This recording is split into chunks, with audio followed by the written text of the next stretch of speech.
Thank you, Mr. Landis, to be here. We are, blessed, not only honored, blessed. Please. Thank you very much. What are you doing here at the border of the empire?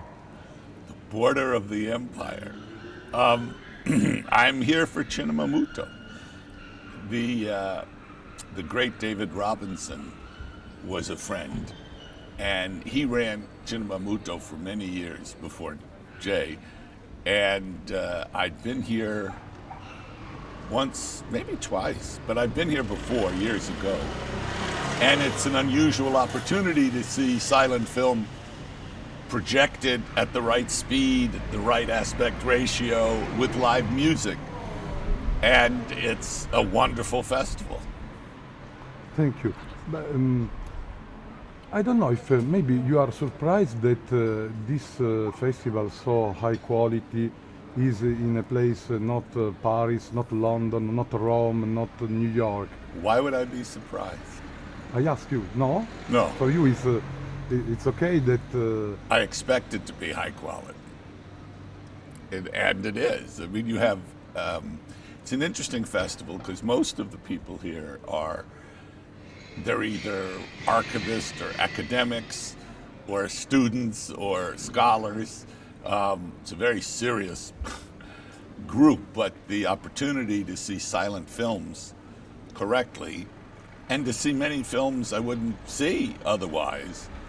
People forget, but the movies are, 130 years old or something? I mean, they're brand new compared to any of the other arts or even crafts. I mean, painting, sculpture, writing, theater. Movies are new. And so when you're seeing silence, you're seeing the language being invented, and the way you make a movie hasn't changed at all from the beginning. You have a recording device or a camera on sticks usually, and it's there, and in front of it are actors, and behind it are crew.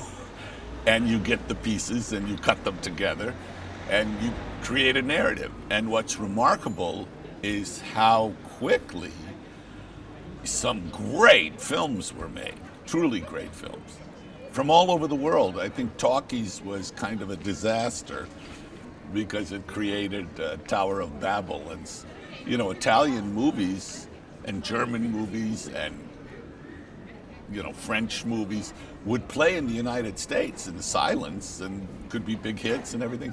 They just changed the title card, But then talkies came in and it became much more of a problem. They're showing actually here something I'm very much looking forward to, which is a Laurel and Hardy short that they did in Italian. And Stan and Ollie are speaking Italian phonetically. They also would shoot them in French, Spanish, and German. And, they spoke none of those languages.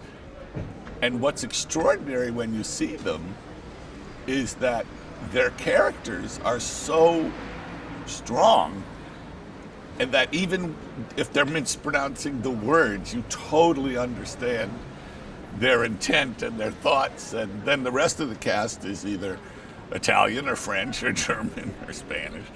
And they're remarkable. They did those for a very brief time. And they did features that way too. In fact, ironically, when they shot Dracula, Todd Browning's Dracula, at night they shot the Spanish version of Dracula on the same sets. And ironically, the Spanish version is actually better than the English version. But then came dubbing, which was, I don't know if you know this, but dubbing was invented by Douglas Shearer, who was a genius at MGM, and his sister was Norma Shearer. Yeah, but that changed everything, sync sound.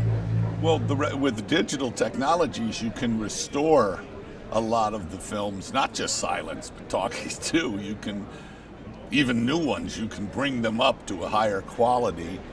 And that's been a miracle to restore great films. I mean, the great tragedy of the movies, I don't know if you know this, but more than 50% of every movie ever made does not exist.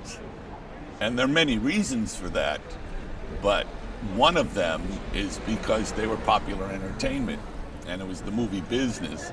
They used to melt the prints for silver, and nobody thought about it.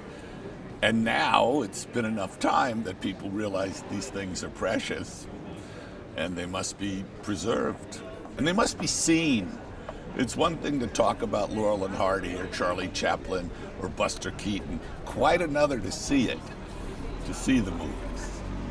And they're just as solid and just as funny as they were, or sad as they were almost 100 years ago. I grew up a film nerd, It's actually ironic because the kids who were really interested in film were the nerds. We were considered odd, and they were the ones who brought the projectionist and the projector into the classroom, and showed the movie.